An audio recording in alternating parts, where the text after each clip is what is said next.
శ్రీ కాళికాదేవి జ్యోతిషాలయం విద్య, ఉద్యోగం, వ్యాపారం, అత్తాకోడళ్ల సమస్య, గుప్త నిధుల రహస్యాలు, కోర్టు సమస్య, రాజకీయ అభివృద్ధి, పిల్లలు మాట వినకపోవడం, ఎటువంటి సమస్యలకైనా మా గురువు గారిని సంప్రదించండి. ప్రత్యేకించి స్త్రీ పురుష వశీకరణం చేయబడును. ఫోన్ ద్వారా జ్యోతిష్యం చెప్పబడును. నమ్మకంతో మా గురువు గారికి ఫోన్ చేయండి. గురూజీ బాలాజీరాజు. Phone number 9959841642. ఒక పెద్ద గండము. వీరు మిమ్మల్ని అడ్డుకోబోతున్నారు. అయితే దేనికి అడ్డుకోబోతున్నారు అంటే మిమ్మల్ని నష్టపరచడానికి.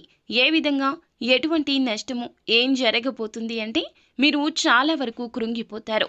ఈ వీడియో పూర్తిగా చూస్తే మీకే అంతా అర్థమవుతుంది. కుంభరాశి జాతకులు ఈ వీడియోని పూర్తిగా చూడండి. అంతేకాకుండా వీడియో మీకు నచ్చినట్లయితే లైక్ చేయండి. మీ లైక్ మాకెంతో సపోర్ట్ అండ్ ఎంకరేజ్మెంట్గా ఉంటుంది. ఇక ఆలస్యం అనేది ఏమాత్రం లేకుండా వీడియోలోకి వచ్చేద్దాం.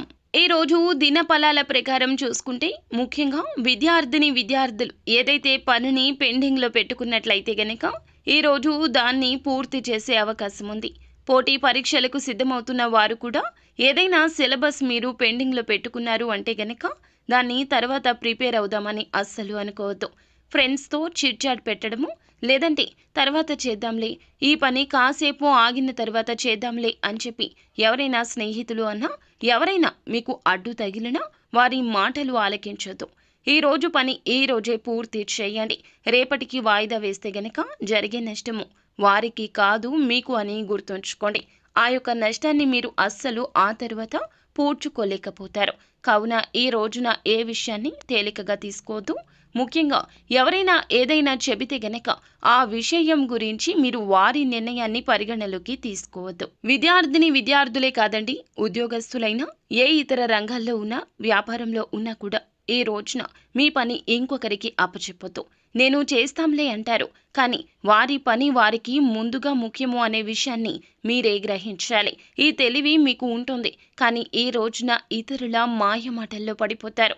వారి యొక్క మాయమాటలు ఎలా ఉంటాయంటే వారితో ఉంటే మీరు చాలా వరకు ప్రశాంతంగా ఉంటారు. వారి మాటలు మీకు చాలా వరకు కూడాను మంచి బోధనలాగా అనిపిస్తుంది, కానీ వారి అవకాశాల కోసం మీ అవకాశాలు తొక్కేయచ్చు.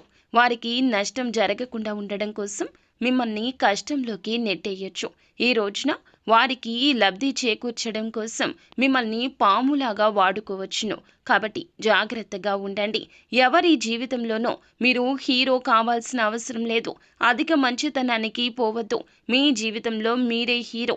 మీతో పాటుగా మీ యొక్క కుటుంబ సభ్యులు కూడా ఉన్నారంటూ ఒకటికి 2 సార్లు గుర్తు చేసుకోండి. ఎవరికో ఏదో చేయాలి అనే తాపత్రయం ఉండవచ్చు, కానీ భగవంతుడే చెప్పాడండి, తనకు మాలిన ధర్మం పనికిరాదని. ఈ రోజున మీ పనులు ఆపుకోవడం, ఎదుటి వారి కోసం కష్టపడడం, మీ సమస్య గురించి ఆలోచించకుండా వారి సమస్య గురించి ఎక్కువ ఆలోచించడం, వారికి ఏం చెయ్యాలా అంటూ మీ వద్ద ధనం లేకపోయినా ఇతరుల వద్ద ధనం తీసుకొచ్చి వారికి అరువుగా ఇవ్వడం, లేదంటే గనక షూరిటీ సంతకాలు, హామీలు, ఇలా ఏ ఇతర పనులు అయినా ఇతరుల కోసం చేయొద్దు. ఇతరుల మాయ మాటలు నమ్మొద్దు. మనకి కష్టం వస్తే గనక మనమే తీర్చుకోవాలి. ఈ రాశి జాతకులకు ఇలా ఎందుకు చెప్పడం జరుగుతుందంటే సహాయకారులు వీరు ఎక్కువగా ఇతరుల యొక్క కష్టం గురించి ఆలోచించి చలించే తత్వమున్న మంచి మనుషులు. కానీ మంచి మనసు, మంచి ఆలోచన కూడా ఒక్కోసారి అధిక కష్టాలు తెస్తుంది. ఈ రోజున వీరు మిమ్మల్ని అధిక మాయలోకి నెట్టేస్తారు. అయితే ఈ రాశి వ్యక్తులు చాలా రోజులుగా మానసిక సమస్యతో బాధపడుతుంటే పరిష్కారం కూడా లభించబోతుంది. మీ కోరిక కూడా నెరవేరే అవకాశం కనిపిస్తోంది. సమస్య నుండి బయటపడాలంటూ చాలా ప్రత్యేక ప్రయత్నాలు చేస్తున్నారు, కానీ బయటపడే అవకాశం ఇప్పటి వరకు రాలేదు.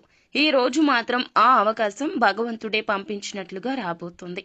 అయితే నూతన ఉద్యోగ ప్రయత్నాలు చేస్తున్న వారి ముందులకు అయితే ఒక అవకాశం వస్తుంది.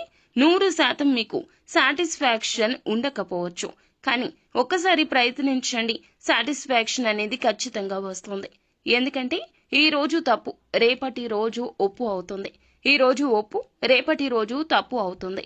భగవంతుడు ఇచ్చే ప్రతి అవకాశం ఇలాగే ఉంటుంది.